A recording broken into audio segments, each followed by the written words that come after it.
sewing school to talk about couture, but a special aspect of couture, pants. It's an art form in itself. We're going to show you a variety of techniques for shaping and making beautiful pants, and then we'll show you the results of our work in wonderful fashion.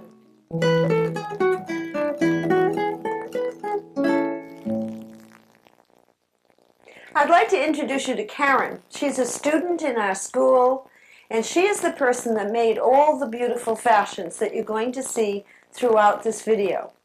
I'd like to start now right at the beginning in taking measurements. These are very critical in pants, and it is the first thing that you should do when you start your project.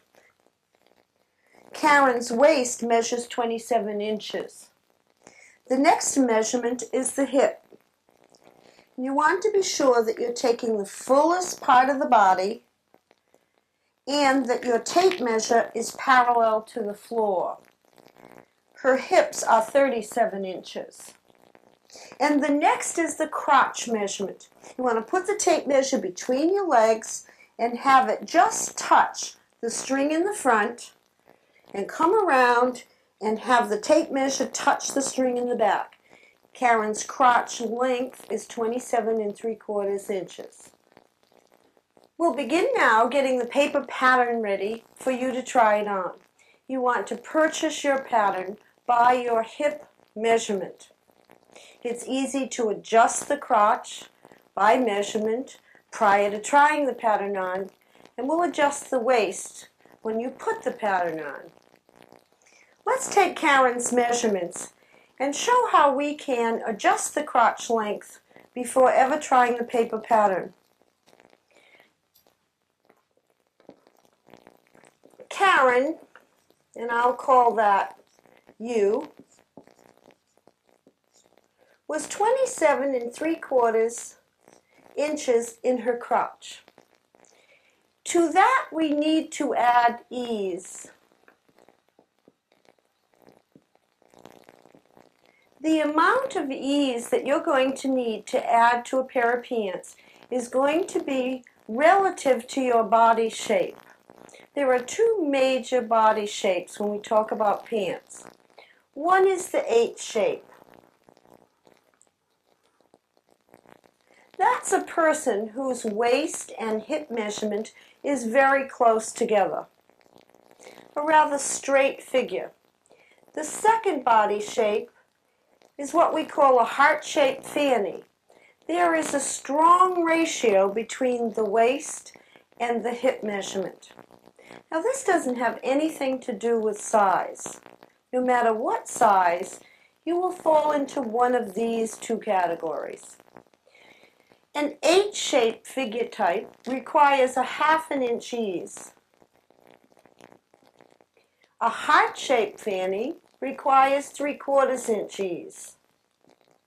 Because Karen falls within the heart-shaped silhouette, we're going to add 3/4 inch ease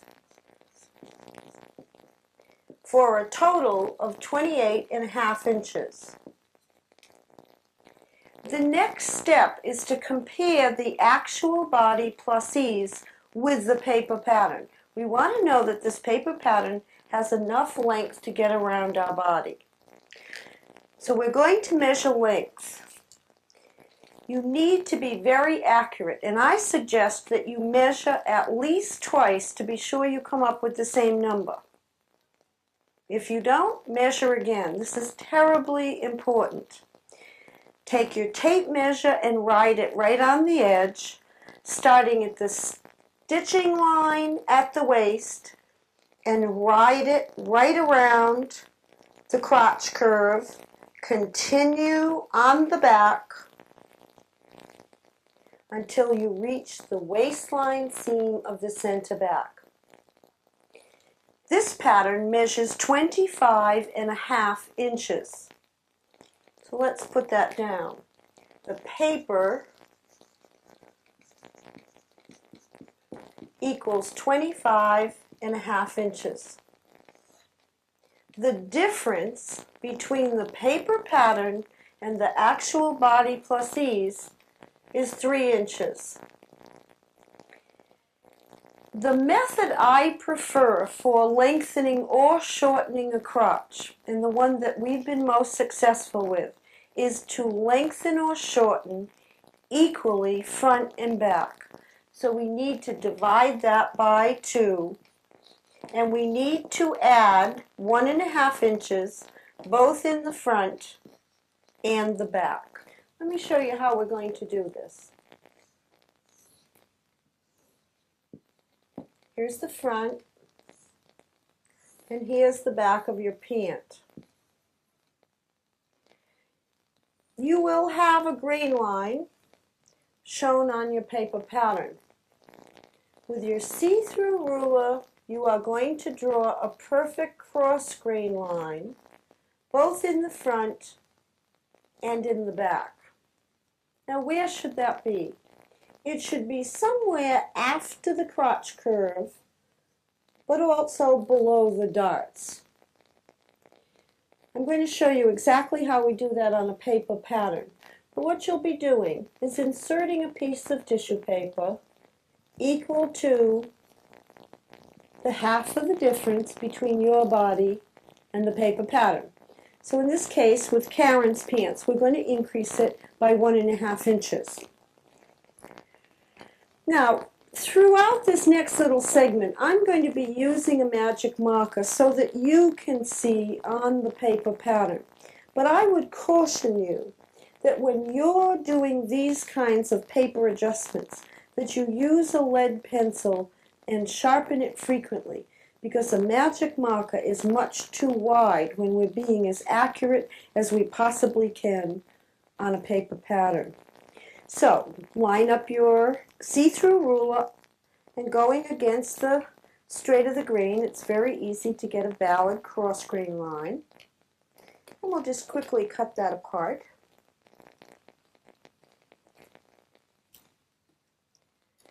Now, take a piece of tissue paper, and I prefer colored tissue paper because it always shows me exactly where the adjustments were made.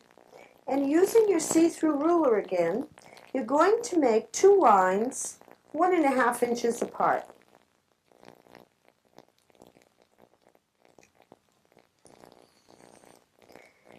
Now, because we have to match these 2 pieces evenly, you want a continuation of the grain line. So put a grain line right down the middle of your tissue paper. Now it's very easy and quick too to match this to your line. Use Scotch tape, and I will caution you to use small pieces because you always want to press your paper pattern before you put it to your fabric. So don't go and take large pieces like that that will shrivel underneath the iron. Just be a little bit cautious and take little pieces. Now, it's very easy for us to match the grain line arrow at the top of this line, and we will automatically know that we're in the right place. Now, it's going to be necessary for you to straighten the back, and I would remind you that where the crotch curve stops and the center back is a straight line. So again, take your ruler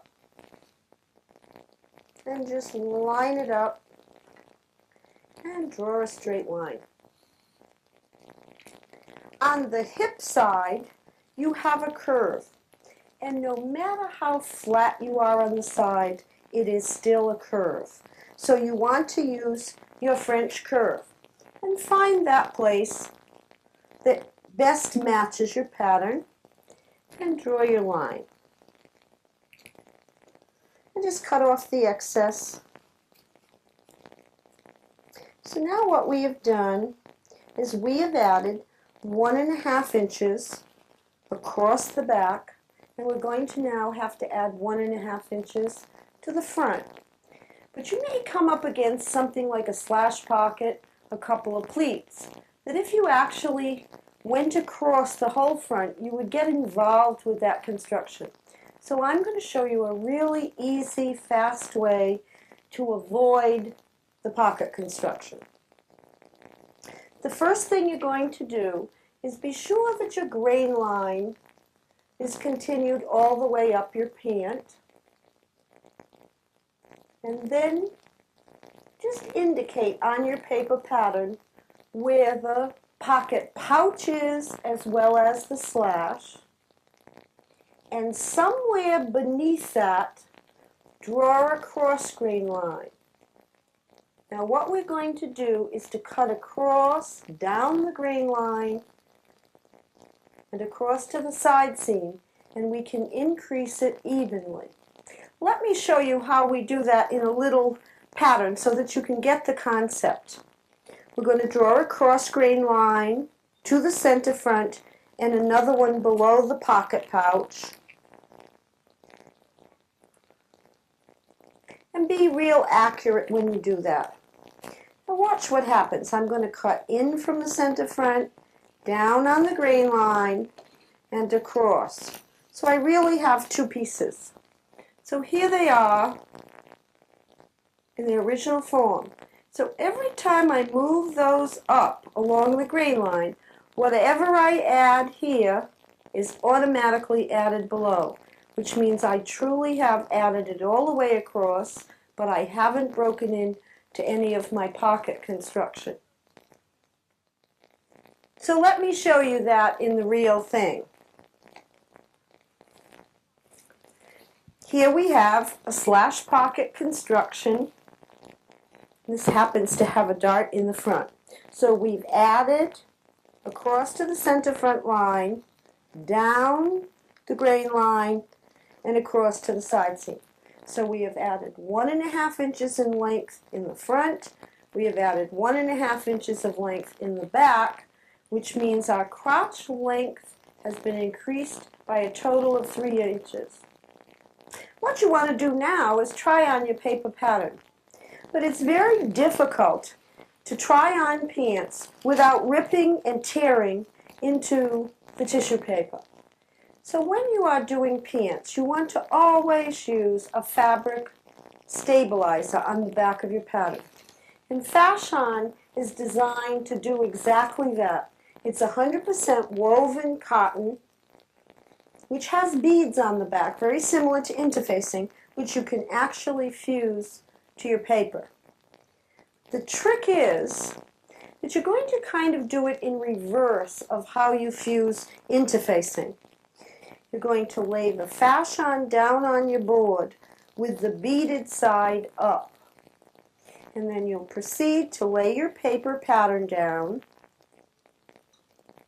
And you're going to start fusing in the middle. About 10 seconds. Do a gentle iron. Don't let your iron pass the paper, otherwise the beads will stick to your iron. So that's where you can use a transfuse sheet. Simply lay it down, and that allows you to fuse right over to the edge. This tears away. Once you have fused your entire pattern piece, you can simply cut out on the outside edges, and you have stabilized your pattern. What it allows you to do is to have a paper pattern ready to try on that will act as if it's cloth. There's just one more thing you need to do before you pin your paper pattern together. You want to draw a line between the slash mark at the waist and the slash mark on the side seam. Many patterns don't have this printed on, but it needs to be a match mark in which you can attach your garment front to this specific line. So just draw it with a pencil. Now we'll pin the paper pattern together. You want to be as accurate in pinning your pattern together as you would be with the fashion fabric. Don't be sloppy when you're pinning paper together. Just think of it as a prototype for the finished garment. It needs to be extremely accurate. And go ahead and pin your pleats together, matching the dots.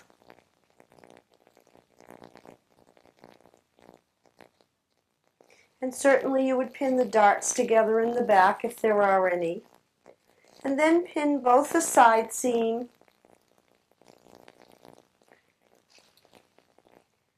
and the inseam. Be very careful here to match dots, notches. We want this to be as like the real garment as we possibly can. Once you have pinned your side seams and you pin your inseams, you're ready to try on your paper pattern. And I'll go over now and try it on Karen so that you can see how it looks. You always want to try on the paper pattern and make sure that the hem is turned up even more than you would want the finished garment so that it's not breaking on the foot and destroying your fit. Tie a string around your waist. This is going to do two things simultaneously. It's going to identify where your waist is, and it's also giving you something to pin into. Lift your pleats so that they are hanging nice and straight. Check the pocket to be sure it's got sufficient amount of curve for your hand to get in. And then you want to check both the back and the side seam.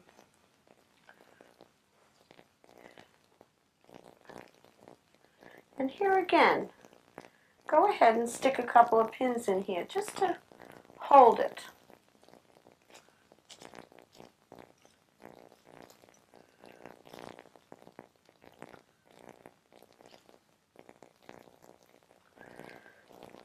Take a look at the crease, take a look at the side seam, that it's hanging absolutely straight. You can even walk around in it, just walk around a little bit, just to get a feel of how the pant will look. Always a three-way mirror is wonderful if you have one. Once you have done that, you're going to mark the waist. And you want to mark it with a pencil and not a magic marker, but I will mark it with the magic marker. And remember, we're going on the bottom of the string. What this will do is indicate the exact placement of your waistline as it compares to the paper pattern.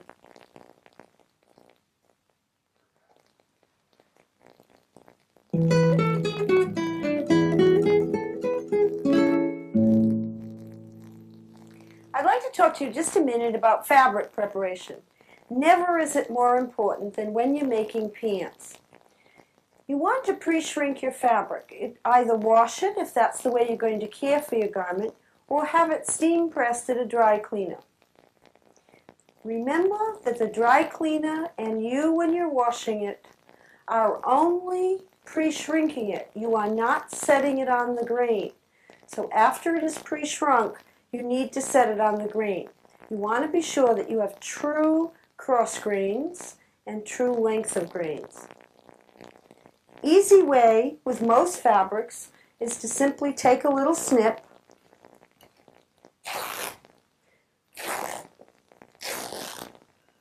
What you'll notice here is that at one end it's about 5/8 of an inch, and it's almost an inch at the other end, which means that if this had not been grained up, your pant would twist ever so slightly and you would never be able to get it out. So be absolutely sure that your fabric is perfectly on the grain. What you've been able to do now is to take the center line of your pant and simply line it up on the fabric, one at one end and one at the other. Now you're absolutely sure that your pant is on grain.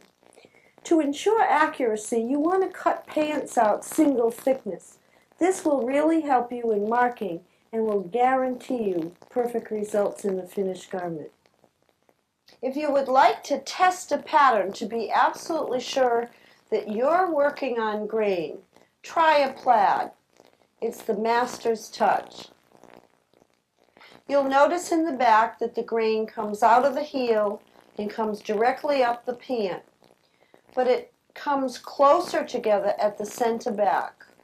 The center back of a pair of pants is the primary fitting point to get from the hip width into the waist. To ensure grain retention, thread base the crease line, the knee line, the hem line, and all stitching lines.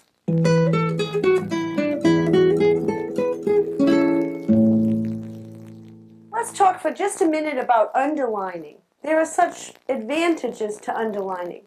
The first is it prevents wrinkling. And with linen being such a couture fabric and making the most beautiful pants, you would like to prevent wrinkling. So you can underline linen pants with silk organza in order to prevent wrinkles. I can't help but show you here a little polka dot seam finish. That's a couture secret, and we frequently put them on the insides of clothes because we know they're there and it makes us feel wonderful. In cotton, there are a variety of beautiful prints available today, and there are thinner weight cotton for summer.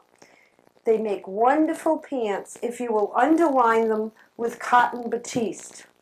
A pure 100% cotton batiste will add just the body you need, but will not add any additional warmth.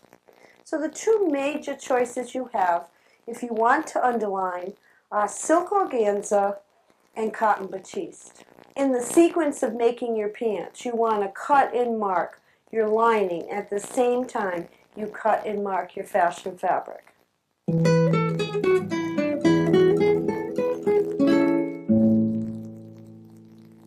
This shawl cover-up with a big ruffle is not only fun to wear, but it becomes very practical when you have a backless jumpsuit for those cool summer evenings. You'll notice that the bodice pulls out two colors from the print, a large block of the yellow flower, and then piping in the green leaves. This fashion-forward pant in wool crepe combines the look of a pant with the bias sarong of a skirt.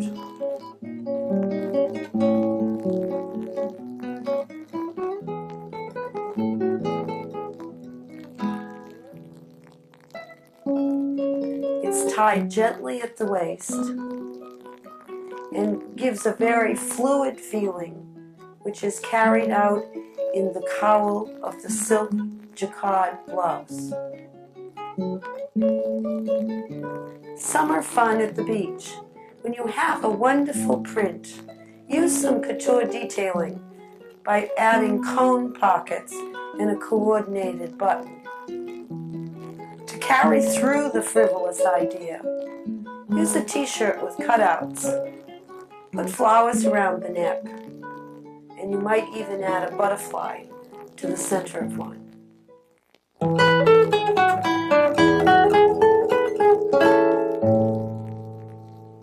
One of the first pieces of construction you can do in your pant is a slash pocket.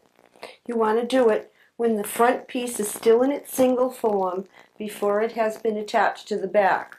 The reason that you can do the slash pocket construction now is because it is not a fitting line. As we discussed previously, it's so important to mark the slash line on your paper pattern and then to transfer it to the fashion fabric. And this is the place where I don't think I would give you much choice than to say it really should be thread basted. You need that exact mark where your slash line crosses at the waist and where your slash line crosses the side seam. If perchance you are off by even 1/8 of an inch, your pocket is very likely to bulge or it will pucker. So in order to keep it very flat on the body and with the body shape built in, I'll go through a series of steps in constructing this particular pocket. Let me just show you how it's going to look in the end. We're working with two colors here so that you can see the difference. We start with the pocket pouch. Now with your pattern, that piece may be attached to the garment or it may be sewn as a separate piece. Today I'm using one that's sewn as a separate piece. It is on the pocket pouch that you need to stabilize the pocket pouch. This is sort of the facing side of this construction, so that when it turns and you lay it on your side piece, that edge does not get larger. So in order to do that, you need a piece of some sort of stabilizing tape. It doesn't really matter whether you're using a fusible or a sew-in. The important thing is we're stabilizing it with tape. In order to know exactly where to place the tape, you want to measure your paper pattern precisely. Just simply take a ruler, but it's the paper pattern you're measuring, not the fashion fabric. And as I measure this, this is exactly 6 7/8 inch long. Don't round to 7 or back to 6 3/4. That 1/8 of an inch is very important. And then take the tape that you've chosen and measure out and mark on this tape exactly what your paper pattern measures. In this case, 6 7/8.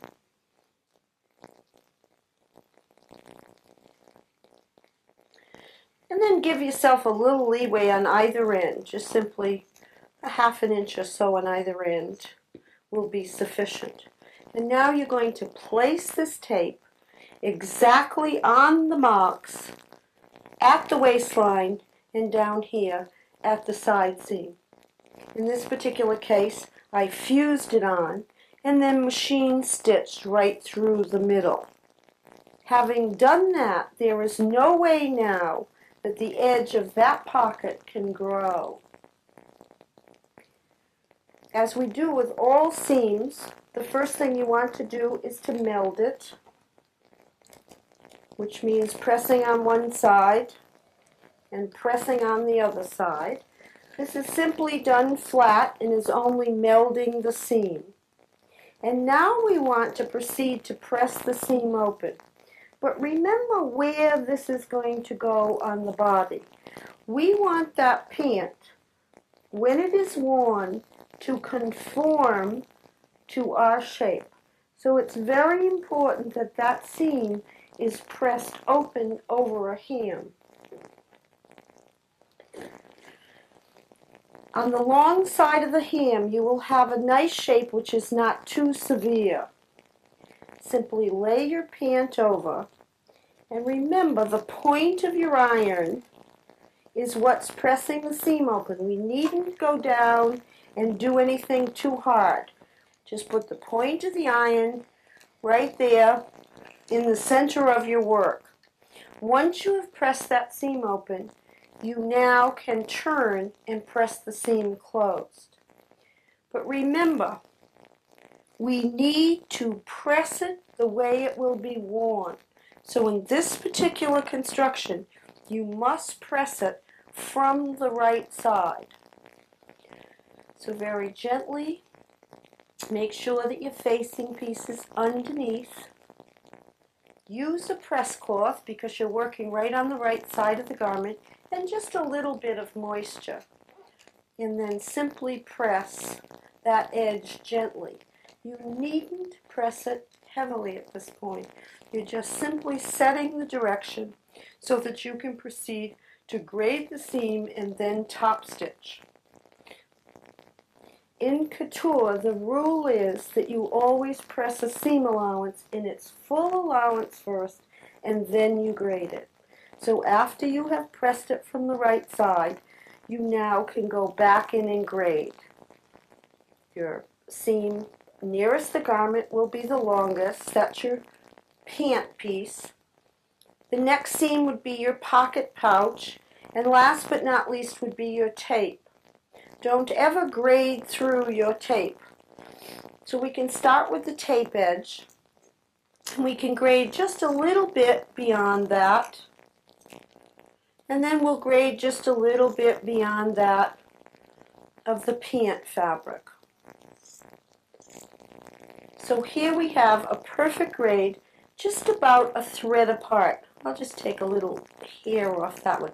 Again, I remind you the Pelican scissors are perfect for grading. Having graded the seam, it's very easy for you now to turn that back and lay it over the hem and pin it for basting. We're going to do a long, short basting stitch. This will ensure that it will lay flat and will not pucker during the top stitching. So simply give yourself one stitch to get started. and it's a long and a short stitch. Now don't yank it with your arm this way. Just simply take it with your fingers and pull up and lay it against the fabric. So there we are with a long short. You want to be just inside the edge so that you'll be able to top stitch on one side of the basting thread and then the other without going through your basting stitches. So you can continue along until you have that completed. So having basted this seam, you're now going to top stitch it. So I've done a sample for you. So you're going to put it into the machine from the right side. And you're going to begin top stitching just below your side seam mark. And you're going to do the edge first. So you're going to machine stitch along that edge and pass through the waistline seam. And then do a second row exactly the same way. Remember that it needs to be pressed over the hem again using a press cloth and giving it just a light amount of steam. If you were working with a fairly bulky fabric, you might choose to use your heavy-duty press cloth so that you really can almost clap it. Once it is very dry, you now can set it up on your side pocket piece. And if ever there were a time that you needed those marks, now is it. And actually pin this over the hem. Match your mark at the side seam and match your mark at the waist, curving over the hem. Remember that each time you do a piece of this work with the slash pocket, you need to return it to the hem so that you're consistently building in that shape. Once you have matched your marks on the side piece, you can now diagonally tack this pocket in place so that you can sew the pouch. So using a diagonal tack, which is approximately a ½ inch across, and maybe an inch to an inch and a quarter long, simply run a row of diagonal tacks. Please don't pull them too tightly. They're just there to secure this so that nothing will happen to all your work while you do the remainder of the pant. This particular basting on the slash pocket will stay in till the very end of your pant construction. It'll probably be the last piece of basting that you remove. Once you have basted the slash to the side piece, you can now go to the inside and sew the side pocket to the pocket pouch. You're going to stitch on the stitching line around the entire pocket. You want to build in durability in a pocket. The minute you put your hand in the pocket, the first thing you do is your fingers go to the bottom of the pouch. So that's a rather vulnerable area. So you can double stitch the bottom of the pouch with a second row of stitching just about 1/8 of an inch away from the original. The important thing is that every row of stitches makes something stiffer. So you do not want to start at the top and go around the entire pocket. Just reinforce the bottom of the pouch. On that same vein, each row of stitching makes something stiffer. Therefore, you do not want stiffness in your waistline seam nor in your side seam. So the reason you've left the tails is so at the very end, what you can do is simply go through and remove these last few little top stitches right back to your stitching line at the waist, and you'll do exactly the same thing to the hem. You can tie a little knot back once you've brought them all through, but that way you will have no stitches in the waistline to make a little ridge.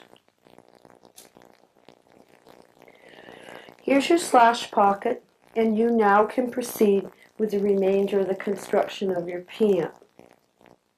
Before I leave slash pockets, I would like to just show you one alternative, and that is if you're working with a bulky fabric or several layers of wool, it might be too much fabric in this area of the body, so that you can easily replace a portion of it with a piece of silk. Just cut your pattern, don't forget to add seam allowances, and then cut a portion of your pocket in silk and the remainder in your fashion fabric.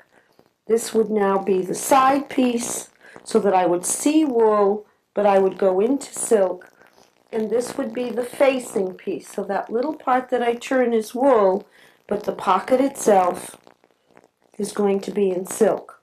This way you'll have a very strong and durable pocket, but it will be very thin. Just don't forget to cut it on the proper grain, then it will hang correctly.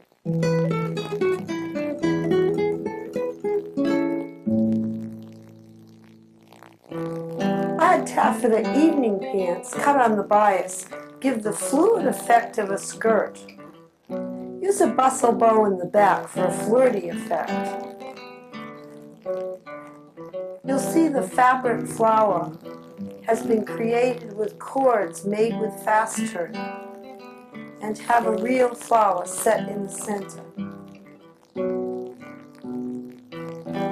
Use an elastic waist on a skirt of this type, and it will make a nice flat finish for the bow and belt. To add weight at the hem, use bias binding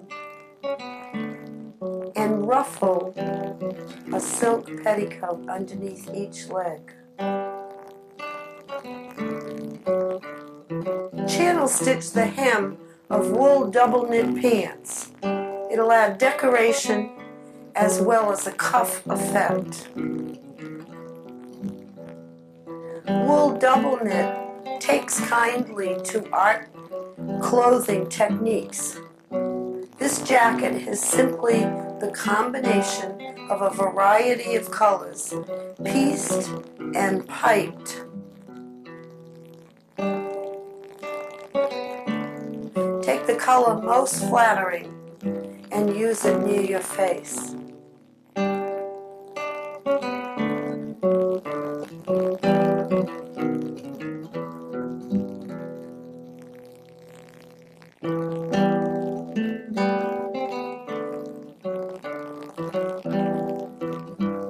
A pipe slash pocket can add stability as well as decoration, coordinated with piping around the waistband, and it can also be used in the jacket, around the cuff, down the center of the sleeve, and up into the shoulder. In a silk tweed, as is shown in this jacket.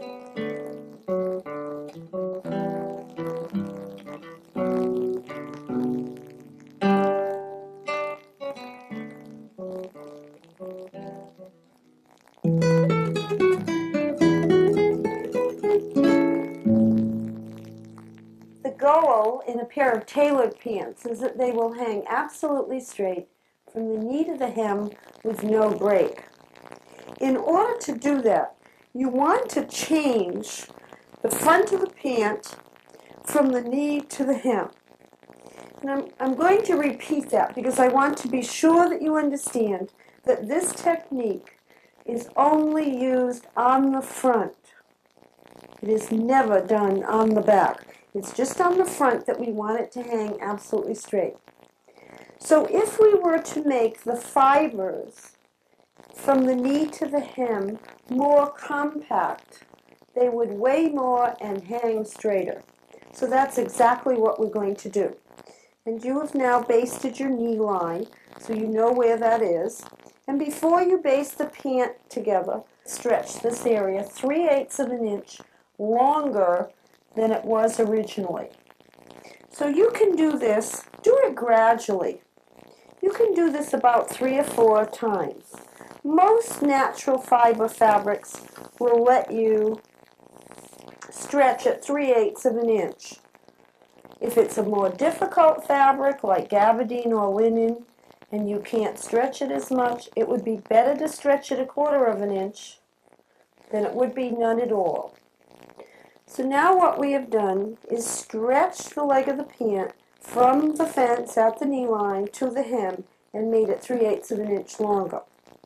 Once you've been successful at this, you want to use your press cloth with the wool on it to help dry out that area. You've put an awful lot of moisture in there. Once it is dry, you now are going to have to match this to the back, and because this is 3/8 of an inch longer, you can just immediately cut off that 3/8 of an inch and throw it away. This now means that your front and backs will match as they were originally intended.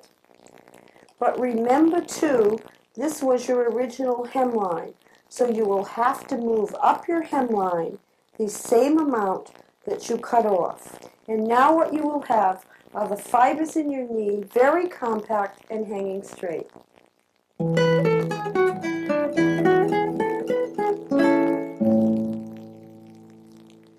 I'd like to review just for a minute because there is a real sequence to making pants.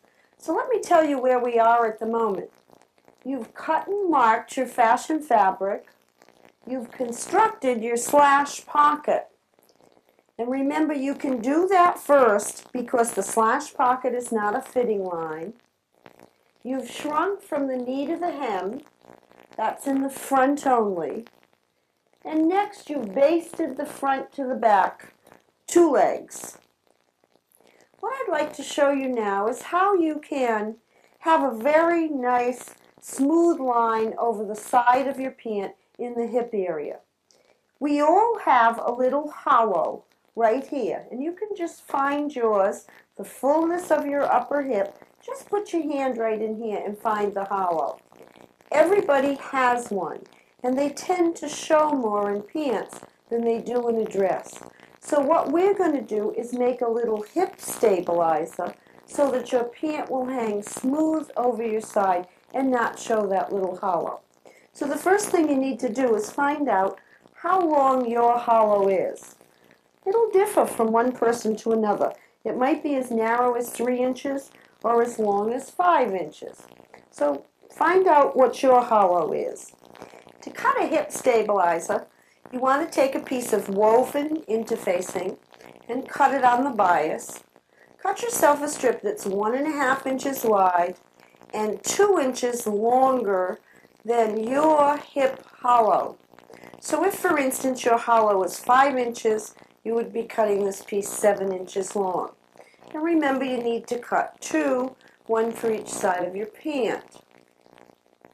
Once you've done that, you are simply going to place it along the back of the pant so that 1/2 inch goes into the seam allowance and 1 inch goes into the pant.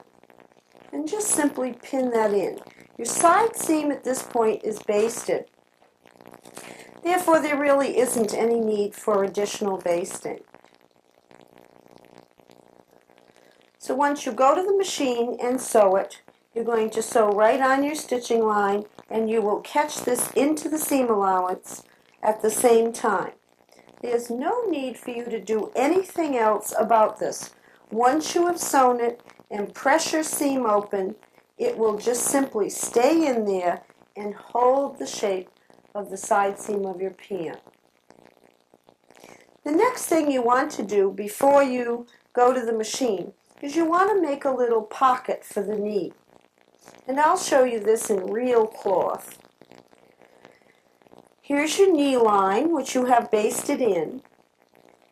Take your chalk and simply mark on the stitching line 2 inches above and 2 inches below. And you're going to do this both on the inseam as well as the outseam. And then on the knee line, you're going to measure in 1/8 of an inch. And it sounds like such a little amount, but it makes a big difference when you sew your pant. And then take the French curve way down in the shallow area and connect those 3 points. And reverse it and connect them here.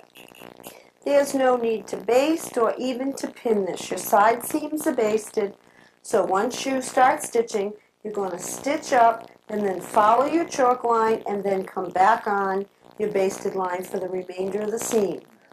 Just that little bit of shallowing at the knee will prevent the knee from bagging out and will help your pants to hang perfectly straight. When you're sewing the crotch area, it doesn't matter whether you have a back zipper or a front fly zipper. You're obviously going to leave that space open for the zipper, but you're always sewing the crotch from the back to the front, leaving whichever area open you need for the zipper.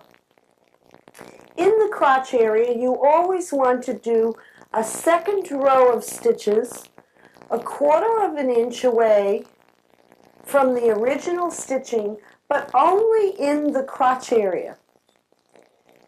When you press your seams open, and you will certainly need to do that in the front and the back, you want to clip away right back to that 1/4 inch mark around the crotch area and simply cut it off. I'll just erase this from the board so that you can really see that that has been simply clipped away.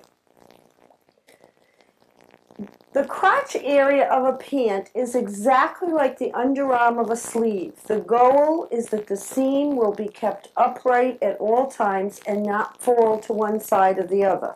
So it's very important that you hand overcast that seam. And there really is no substitute. Serging is not acceptable, and certainly you don't want to do any other kind of zigzagging. It's the one time, both in the crotch and sleeves, that you ought to do that by hand. Now, it is not necessary to tape a crotch area in a traditional pair of pants. That double stitching is going to hold that crotch area perfectly.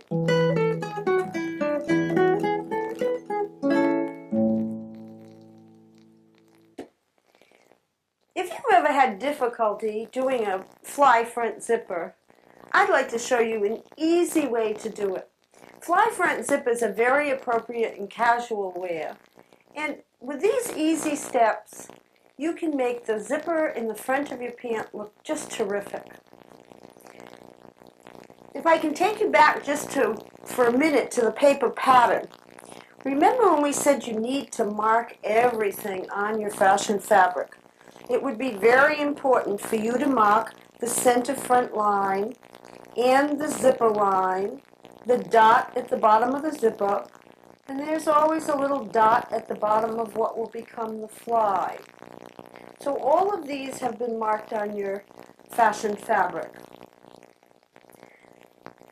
You want to stitch on your stitching line from the crotch point all the way up to the front, starting at the regular number of stitches per inch, and in the area between the end of the fly flap and the bottom of the fly, you want to do 20 stitches per inch. And from that point up to the waist, do basting stitches. This is just going to hold it together until the fly front is completed. First thing you want to do is continue your flap around and clip it all the way into the stitching line. That's the reason you need those 20 stitches per inch there.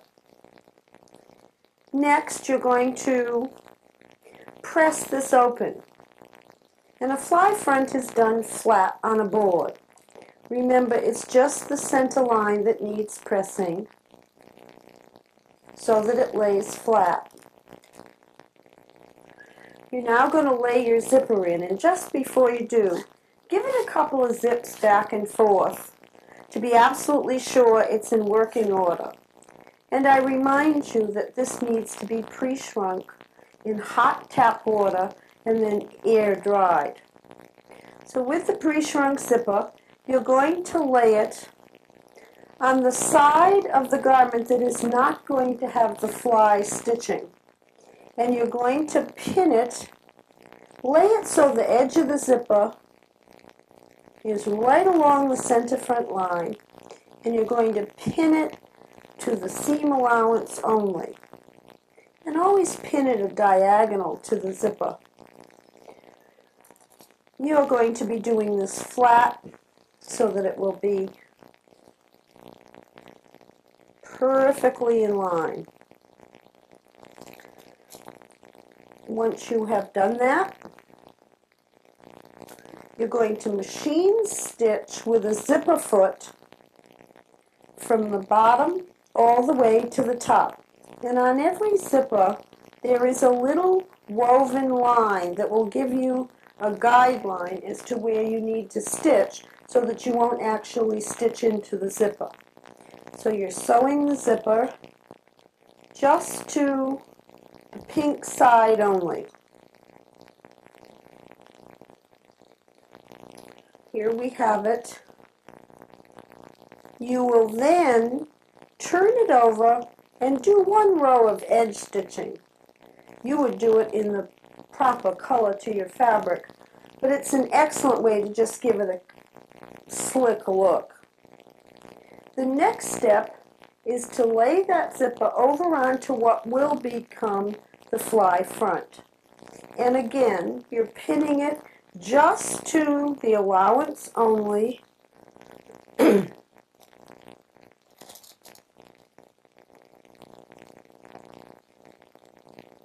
And you're pinning at an angle.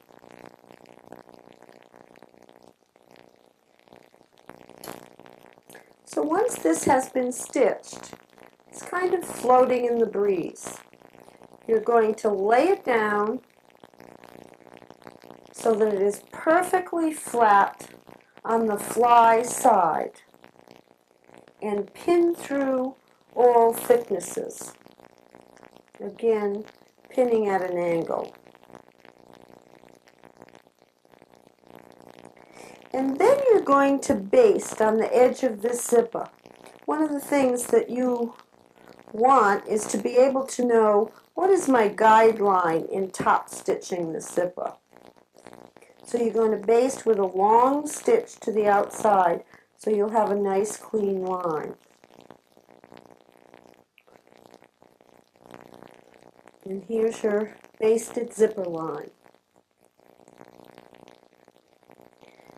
Next, you're going to top stitch, and in couture, 2 rows of top stitching is always better than 1, and spacing them a narrow amount is also a touch of couture. So in this case, you can do a row of top stitching on either side of your basting. And last but not least, you will remove your basting stitches, both where you've top stitched and between the 2 fabrics, and you will have a perfectly constructed fly front zipper.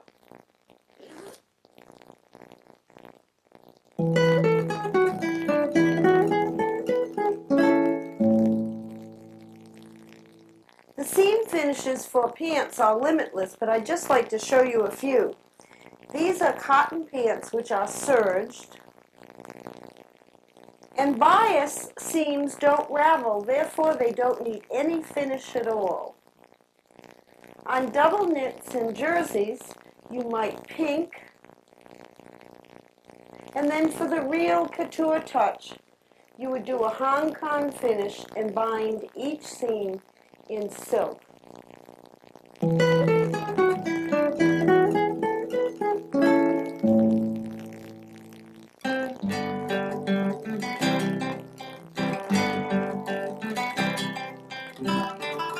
Wool crepe pants can be very elegant when combined with a silk print blouse. These do not have a separate waistband, but continue up into the torso area with a self-covered belt to give the effect of empire.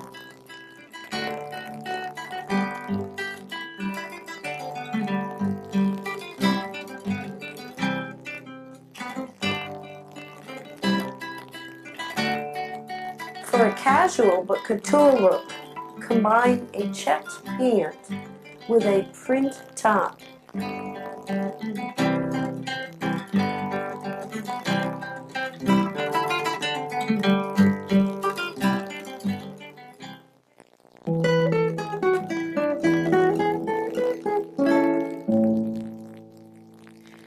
When we talk about couture linings, there are two fabrics that particularly come to mind. One is silk charmeuse and the other is silk crepe de chine. Let me tell you a little bit about the differences so it'll be easier for you to make a choice.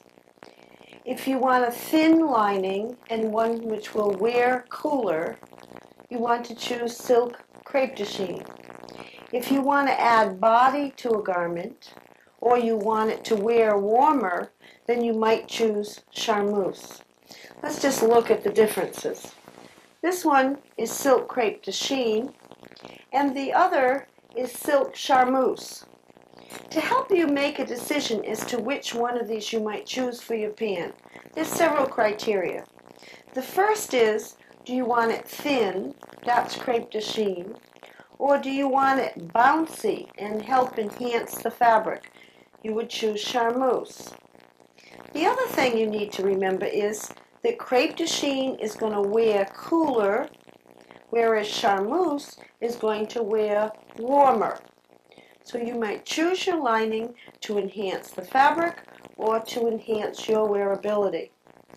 If you have a slash pocket in your pant pattern, you need to do a little preparation before you cut out the lining.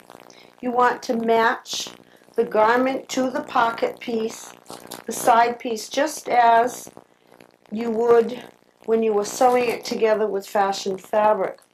What you'll notice is that that little ease is still in there for the hand in the pocket. And we've got to remove that from the lining because we want to cut all of this in one piece. So simply lay it on your board, and right in the middle of that slash area, simply cut through that piece at an angle all the way to the center front. And that will automatically lay down, and you can scotch tape it in place. And now your pattern is perfectly flat and ready to be used as a lining piece. When you are sewing your lining together, I want to show you something that you need to do in the crotch area. Remember, in the garment itself, we stitched and left this seam at 1/4 of an inch. When you drop your lining into this pant, it will be necessary that your lining seam be 1/4 of an inch higher than the original in order to rest on the top of the garment seam. So you have marked your lining on the original stitching line. In the curved area only, to correspond to the garment, just simply indicate with chalk a new stitching line which is 1/4 of an inch higher than the original. This will allow you to drop your lining into the pant, and it will ride at exactly the right place. It will feel comfortable and will hang perfectly. Let me just tell you about lining hems. Lining should be hemmed independently from the garment so they can hang free. You usually want to hang a lining about 1/2 an inch higher than the pant itself. If you don't choose to use a lining in your pant, and there may be many times that you don't, you might want to have a crotch liner. It's best if this is made out of silk because silk breathes and absorbs moisture, and it'll make your walking easier in your pant. Let me show you how we draw this on the paper pattern. On your paper pattern, you're going to mark up on the crotch curve approximately 4 inches. And do this both in the front and the back. On the inseam, mark down about 5 inches, again, on the front and the back. And then just simply draw a nice curve connecting those 2 points. It's about the kind of curve that you see on a shoulder pad. The important thing now is that you must be sure that your crotch liner pattern is exactly the same grain as your pant, so it will hang the same way. So be sure you transfer the grain line to both pieces. The front and the back of the pant may look very different to you, but when you do crotch liners, they're going to look very much alike when you cut them apart. So help yourself by putting a little F and a little B so you will know which is which. You're going to sew the crotch liner exactly the way you sew the pant. Sew the inseams together and then sew the crotch curve. Grade the crotch curve back to about an 1/8 or a 1/16 of an inch, as small as you possibly can. Turn it and give it a very hard press. And then simply lay it into the pant so that the inseams match. And in order to keep it there, just turn it back and base the seam of your garment to the seam of the crotch liner.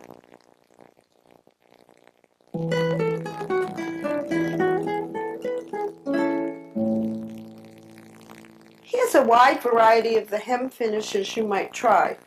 This wool flannel has a simple Hong Kong finish done with silk crepe de chine. In knits, you might try channel stitching to give body and weight at the bottom of a pant. It doesn't matter whether it's a wide leg pant or a narrow leg pant. The channel stitching serves the same purpose of weight. If you have a cuff at the bottom of your pant, don't neglect the possibility that you can interface it. It will give a crispness yet softness to the cuff hem. If you have a wide leg pant, which is almost like a circle, consider binding the edge. It will be easier than turning up that circle. In crepe, you might consider a little narrow bound hem, which gives a finishing couture touch. It too should be interfaced substantially, and in this particular case, the interfacing almost replaces a wider hem.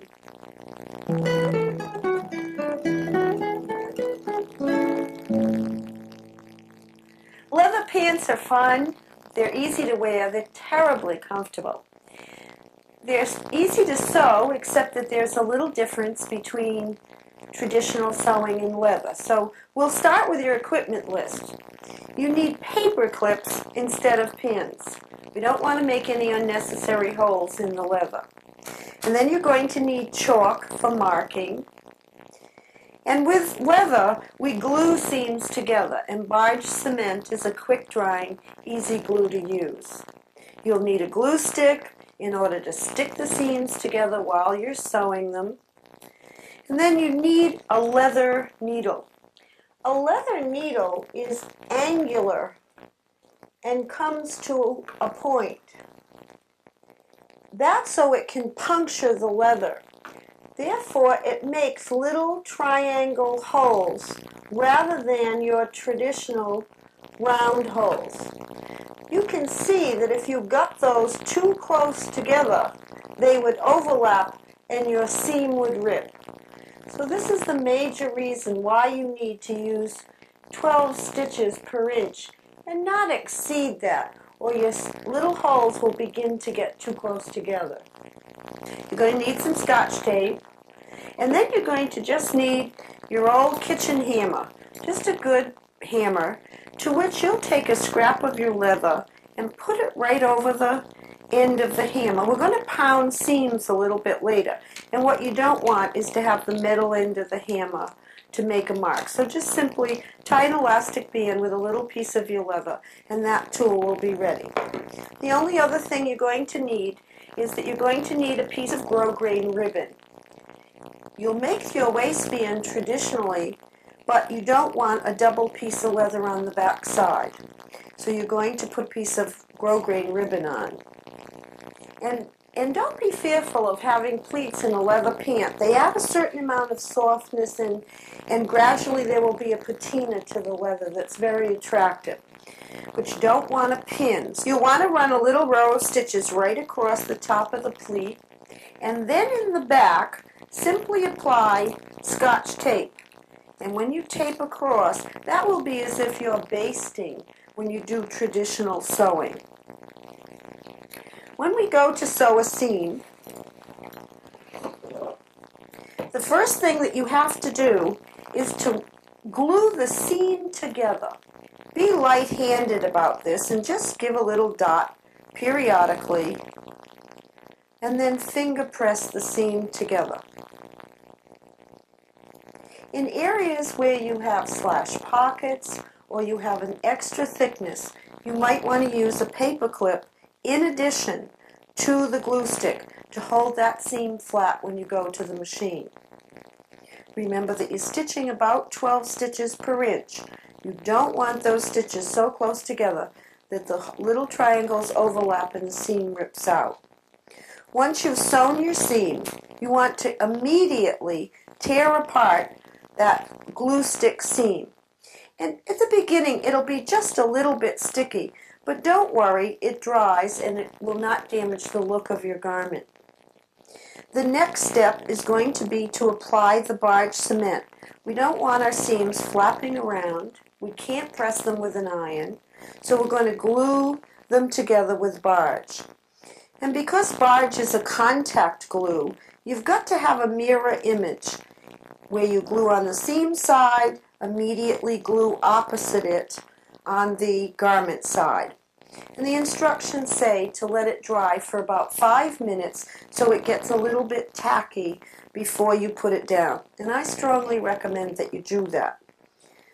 Once it has dried a little, you're then going to simply fold the seam back and just dot press it with your fingers. Now's the part that you can get all your frustrations out because we're going to pound the seams down. And you need a piece of wood. Don't do it on your table because you're liable to make a mark. Any chopping block, breadboard, any piece of wood will do. Simply lay your garment down and use the hammer that you've covered and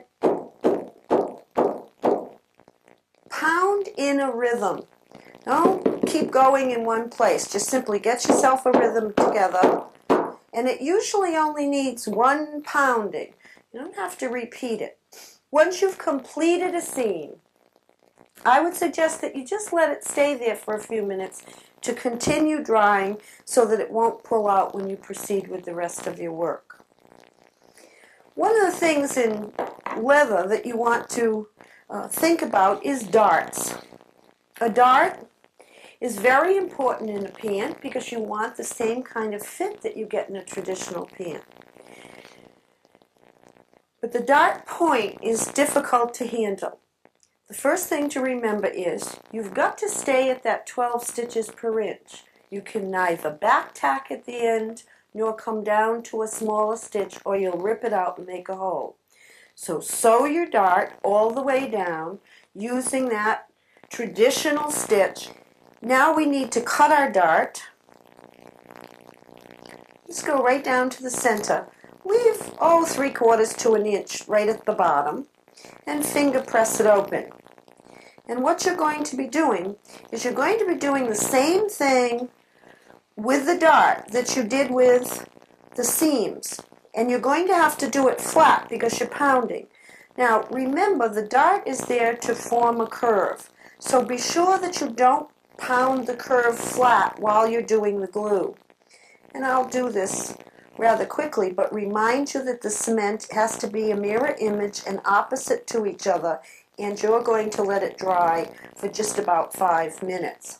Once it's dry, finger press it down and use your hammer. Maybe 3 pounds is enough not to get into that dart point where there is shape. And now we're going to put it up on a cam in order to really fix the end of that dart. And you're going to do it with a little piece, a circle is best, of woven fusible interfacing. Now remember, we talked about interfacing as being needing heat, moisture, and pressure. But leather cannot stand moisture. So we're going to precondition this little piece with some steam.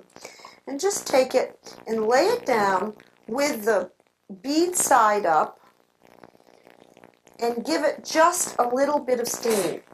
Not a lot, but just a little bit. Now remember to switch your iron to dry because we don't want moisture on our leather. And once it's been preconditioned, you're simply going to lay it over the end of the dart and give it just a little bit of heat from the iron directly. Not a lot, and be sure your iron isn't touching the rest of the leather.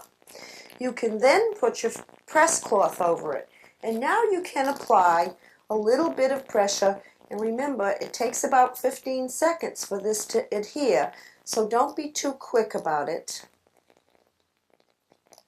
And then let your hand help it to dry. And feel free to give it that shape that you want, because you want that shape in the dart to go over the back side of your body. Waistbands are applied traditionally. You're going to sew a seam. But the back of the waistband, instead of being another piece of leather, should be a piece of grosgrain ribbon. You can purchase grosgrain ribbon in a variety of widths. Therefore, your waistband can be a variety of widths. And all you're going to do is to simply take a long piece of leather and apply the grosgrain. Just lay it on and top stitch it right near the edge, leaving about 1/4 to 3/8 of an inch seam on the leather. You'll need to interface the back of your waistband just like you do in a traditional one, and you can apply it the same way. Give it a little bit of steam, and then fuse it with a dry iron. And then you can simply proceed to attach your waistband in the regular manner using the grosgrain as the back side of the waistband.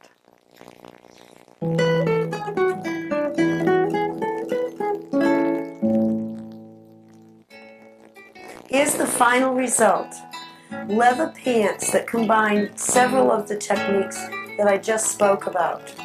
Several pattern pieces, a wonderful bound buttonhole, inserts in a contrasting color, using top stitching for definition.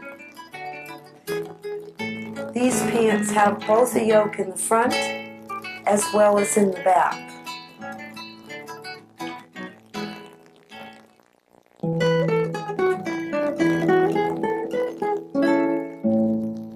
A perfectly shaped waistband is going to make your garment more comfortable. This is especially important in pants, and I'm going to show you how you can do this for the maximum amount of comfort and ease in wearing throughout the life of your garment. You want to begin with a cross-grain piece of fabric. Cross-grain has give, and that's what you want going around your body. Cut your waistband twice the finished width plus 2 5/8 inch seams.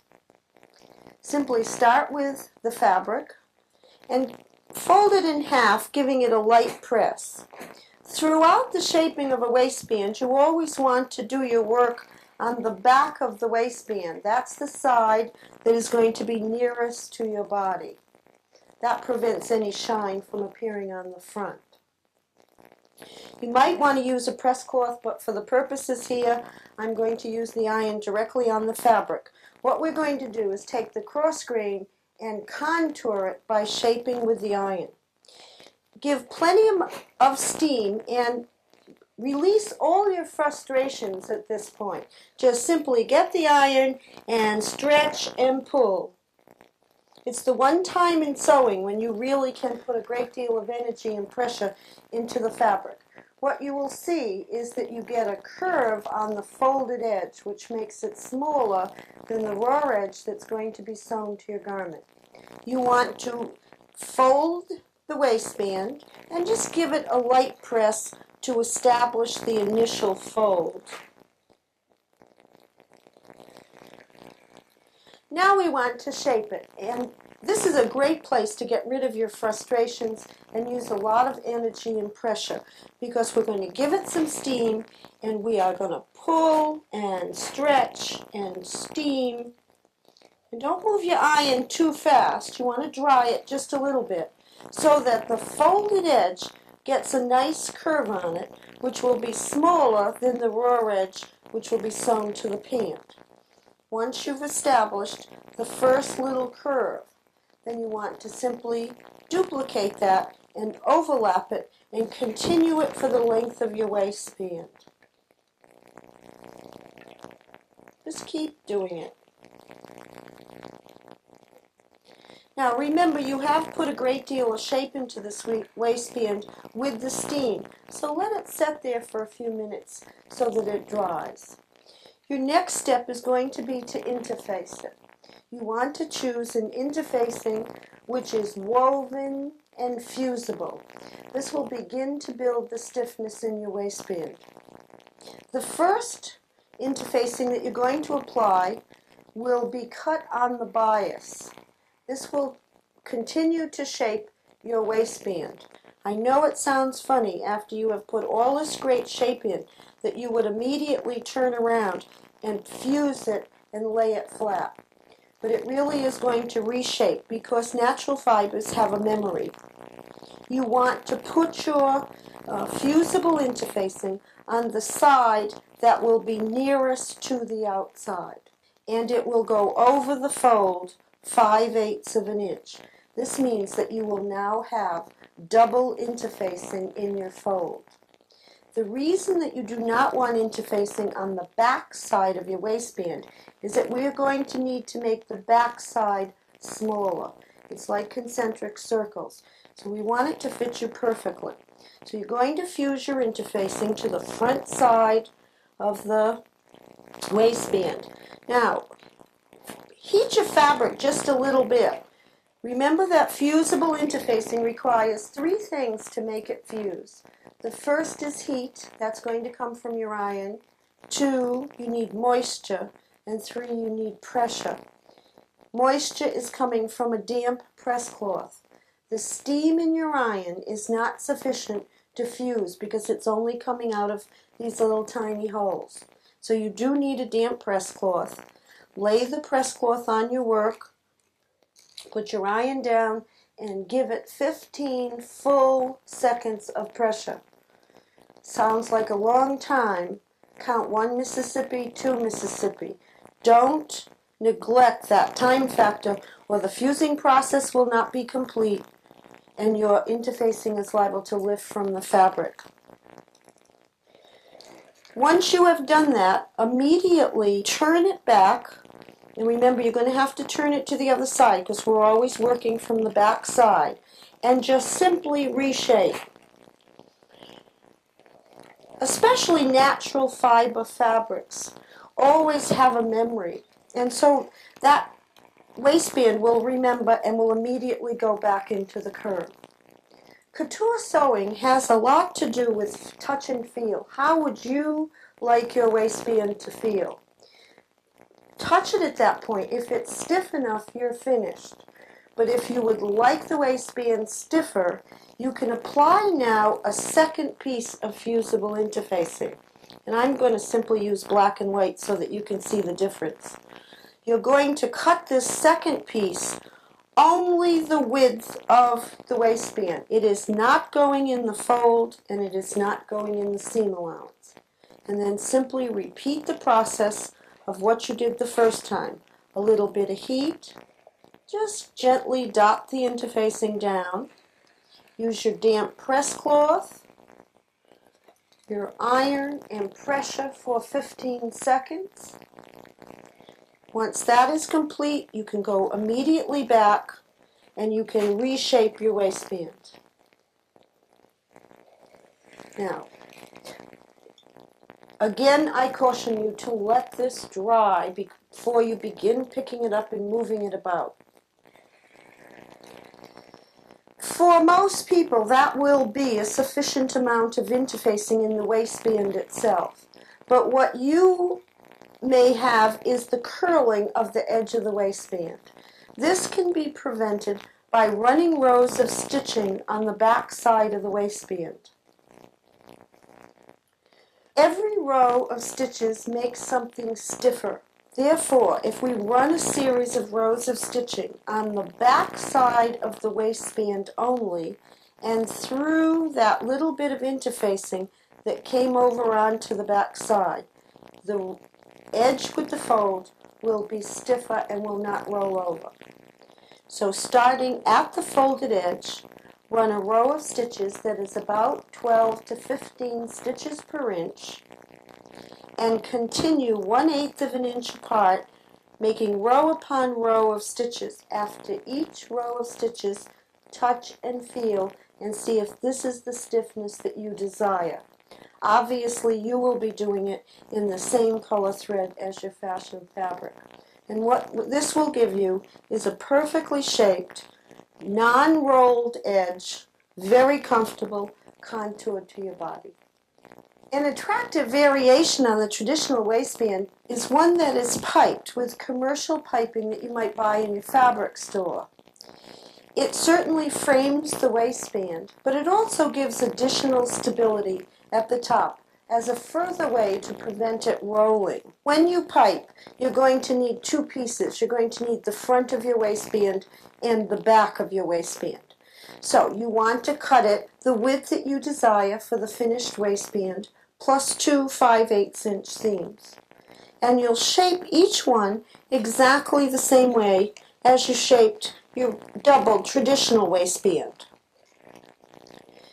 You're going to be applying your piping to the piece which will be nearest the outside, and it is that piece which needs to be interfaced. So you will always want to interface the front part of your waistband first and then apply the piping.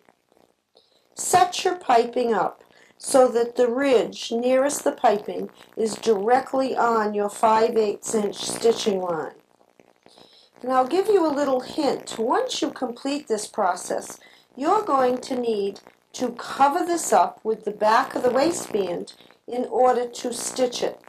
So if you will use a contrasting color thread in your bobbin when you first apply your piping, it will be very easy for you to see it when you stitch. So we're going to apply our piping. The stitching line at the ridge of the piping is going to be on the 5/8 inch line, and you are going to use your zipper foot, riding that as close to the piping edge as possible. Piping is applied 1-to-1, so simply lay it on and stitch, and you will notice that it very easily follows the curve that you've established in your shaping. So you're applying one row of piping to the top of the waistband and one row of piping to the bottom of the waistband. And then you can simply proceed by sewing the back side of your waistband on, the teal being the back of the waistband and the pink, of course, being the front. It's very important that you meld your threads. And in this particular case, we don't want the iron to go down on the whole waistband because it will flatten the piping. So just let your iron ride right in the seam allowance so that the edge of the iron is right on the row of stitches. And once you have melded one side, turn it over and meld the other side. That will ensure that you will have a perfectly creased edge and no fabric riding up on your piping. Once you have melded the thread, then simply turn the waistband over, finger press it a little bit, and then apply your iron lightly just to seal that crease along the edge of the piping. It's going to be important for you to grade this seam. Remember, the longest seam is always to the outside, and then we have our piping, and the shortest seam is nearest to the inside. So in this particular case, we'll grade the pink just a hair wider than the piping. Never grade piping. And then you're going to grade the back side just shy of the piping so that we have 3 separate grades. And this is a very good place to use your pelican scissor because you can get in and literally cut one thread away so that we have within the top of our waistband a perfect grade. The outside is longer than the piping. The short side, the back side, is the smallest amount. And that's a perfect grade, and it will never show a ridge. Your waistband is now complete and is ready to be sewn on to your pants.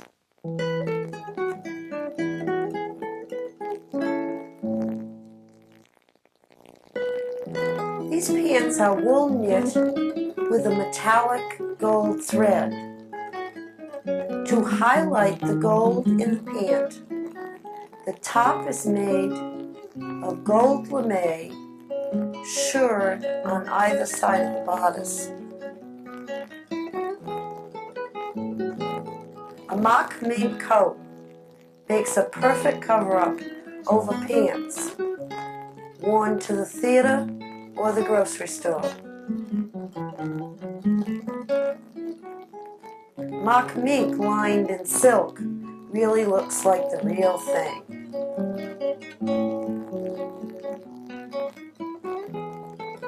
This jumpsuit in wool crepe has an insert at the waist to give the effect of a yoke and is self-piped for added stability.